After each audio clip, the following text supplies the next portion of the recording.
Hi, welcome back to the channel. Today I want to talk to you about performing for the room that you're in, or practicing for the room that you're in. One thing I think folks don't take into account quite enough is the acoustics of the room they're in. For instance, in this room, it's a little bit echoey, so maybe you don't want to crank everything up to 11. Maybe you don't even want to necessarily have an acoustic piano in this room because it's going to be blaringly loud. You're going to have to play much softer. Electric guitar is pretty easy to control. Acoustic guitars aren't that loud. So those both work pretty well in this room. But for instance, in my larger room, like my living room, I have a grand piano in there because the acoustics sound great for it. There's lots of space. It's airy. But let's say you're in a house that's very carpeted. You have a bunch of tapestries on the wall.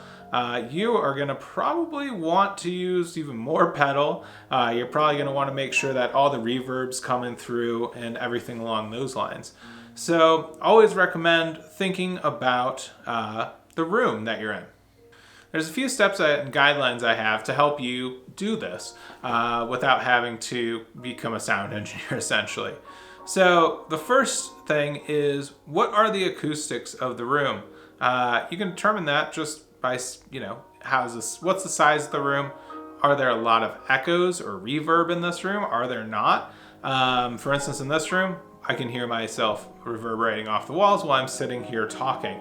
It's a little bit too lively, and I probably need to do a little bit of soundproofing since I record in here as well, though there are ways to mitigate that when you're recording too.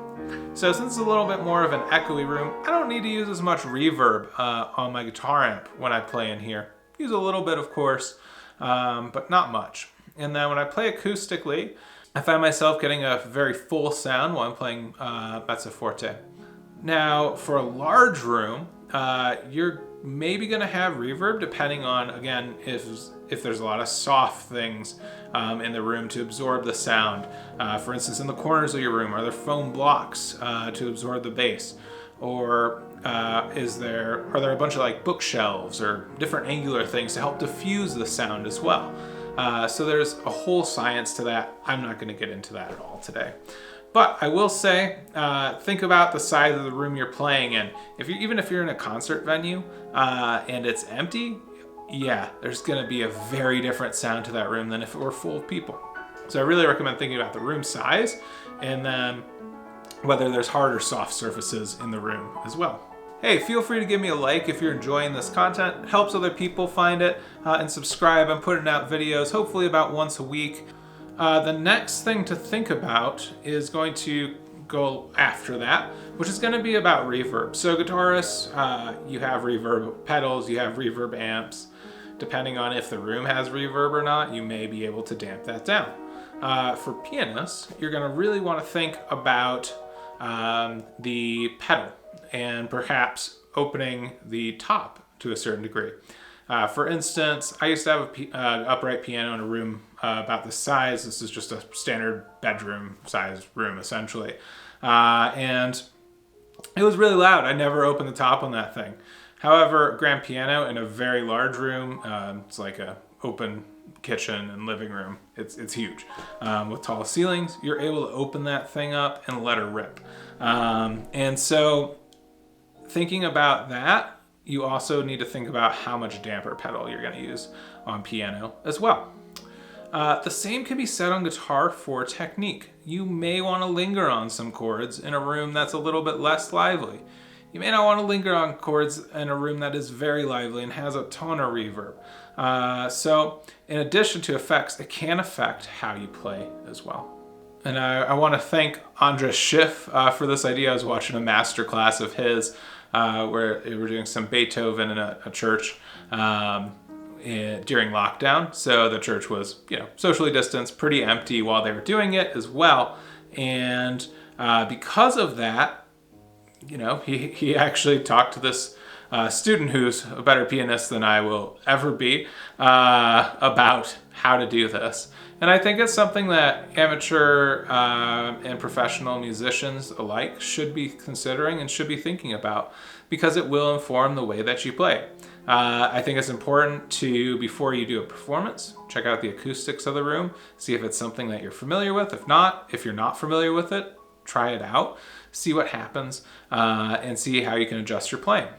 It's also going to be important when you're practicing to practice in different room sizes with different instruments as well. If you're playing electric guitar all the time and then all of a sudden you're playing acoustic guitar outside when you usually play in a small bedroom, sounds going to be really, really, really different.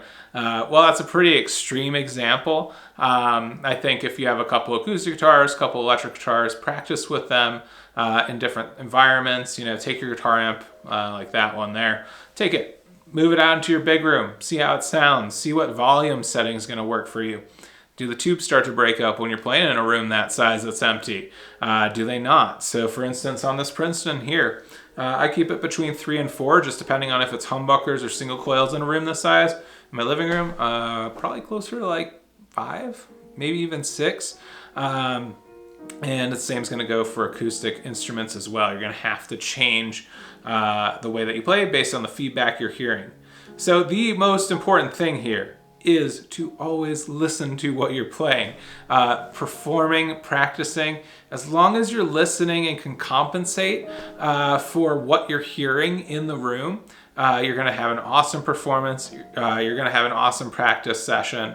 And I think it's something that you should definitely think about adding to the beginning of a practice routine in a new place or a performance in a new place.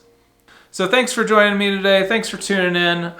Really hope you enjoyed this video. Hope you learned something, help think a little bit differently about the way you're practicing and performing, and adding a little bit of variety to your life. It's very, very, very, very cliche to say, but variety is the spice of life here. And with instruments, the more ways you can play, even if you're playing like in a different room and there's a distraction, you know, your kid's running around or something like that, it's a good thing. Being able to play with distractions, being able to play in different environments, all of these are just going to make you a more solid all-around performer and therefore a more solid all-around musician. If you enjoyed this, subscribe. There's more great videos coming your way, and feel free to like as well. I think there's a video and a playlist and a picture of me on my chest or on my face that you can click on to subscribe to the channel as well. Thanks. Bye.